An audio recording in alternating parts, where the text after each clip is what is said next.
रात के करीब 12:30 बज रहे थे। ससुर अलगू प्रसाद अपनी बहू के मायके गया हुआ था और फिर रात के अंधेरे में अंधेरे का फायदा उठाकर ससुर अपनी बहू के कमरे में जाने लगा।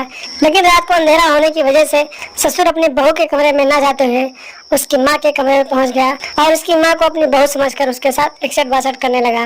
नमस्कार दोस्तों, एशियन क्राइम अफेयर चैनल में आप सभी प्यारे दोस्तों का स्वागत है। दोस्तों, एशियन क्राइम अफेयर चैनल को आप सभी लोग सब्सक्राइब कीजिए, वीडियो को लाइक कीजिए और वीडियो को ढेर सारा शेयर भी कीजिए। दोस्तों चलती जवानी और बेलगाम हवस की ये कहानी सहारनपुर जिले से सामने आई है, जहाँ पर एक अलगू प्रसाद नाम का व्यक्ति रहता था, जिसके 2 बेटे थे। दोनों बेटों की शादी हो गई थी, लेकिन छोटा बेटा जो था उसका टोपी का ठेकेदार था, तो वो अपनी बीवी को लेकर मुंबई में जाकर रहने लगा था। लेकिन उसकी जो बड़ी बहू थी, यानी कि जो बड़ा बेटा था, वो भी मुंबई में काम करता था, लेकिन उसकी बहू घर पे ही रहती थी।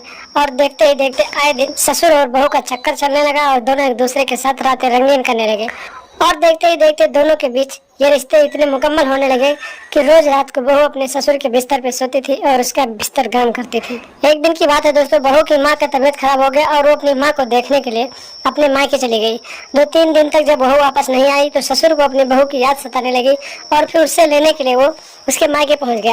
और फिर उसकी समधन ने कहा कि आज रात रुक जाओ, कल लेकर चले जाना।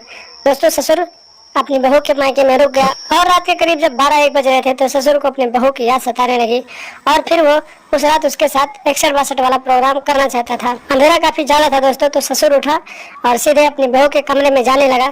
लेकिन वो अंधेरे की वजह से अपने बहू के कमरे में ना पहुंचकर अपने समधन के कमरे में पहुंच गया और फिर समधन के बिस्तर पर लेट गया और उसके कपड़े को हटाकर उसका बाजा बजाना शुरू कर दिया। दोस्तों, कुछ देर तक जब ससुर अपने समधन का बाजा बजाता रहा तो समधन को भी मजा आने लगा और वो भी चुपचाप अपना गेम बजवाती रही। लेकिन अचानक लाइट आ गया और फिर उजाला हो गया, तो ससुर ने जब अपने समधन को देखा तो फिर अचंभित हो गया और वहां से चुपचाप निकल कर आकर अपने बिस्तर पर सो गया। और जब सुबह हुई तो फिर वो अपनी बहू को लेकर अपने घर चला गया और फिर रोज बहू और ससुर एक दूसरे के बिस्तर को गर्म करने लगे। इसी तरीके से दिन बीतते गए और एक दिन ससुर अपनी बहू से बहाना करके उसके माँ के घर चला गया और फिर उस दिन भी वो उसकी माँ को अच्छे से बजाने लगा। और फिर बजाते बजाते एक ऐसा समय आया दोस्तों कि उस ससुर को हार्ट अटैक आ गया और मौके पर उसकी मौत हो गई। जब इसकी जानकारी बहू को लगी तो बहू अपने मायके पहुंची और फिर अपनी माँ से पूछने लगी कि आखिर सब कैसे हुआ। तो डर के मारे उसकी माँ ने सारी बात अपने बेटे को बता दिया कि तुम्हारा ससुर जो था उस रात जब तुम्हें लेने आया था तो वो तुम्हें समझकर मेरे पास आ गया था और मेरा गेम बजाने लगा था। और फिर उसी दिन से हम दोनों एक दूसरे के साथ रातें रंगीन करने लगे थे और कल वो आया था और हम दोनों 61-62 वाला गेम खेल रहे थे, तभी अचानक उनको हार्ट अटैक आया और उनकी मौत हो गई। इसी तरीके से दोस्तों अलगू प्रसाद की मौत हो गई और फिर बहू और उसकी माँ ने इस राज को छुपा लिया और फिर पूरे गांव वालों को सामने बताया कि इनकी तबीयत खराब थी, इसकी वजह से इनकी मौत हो गई।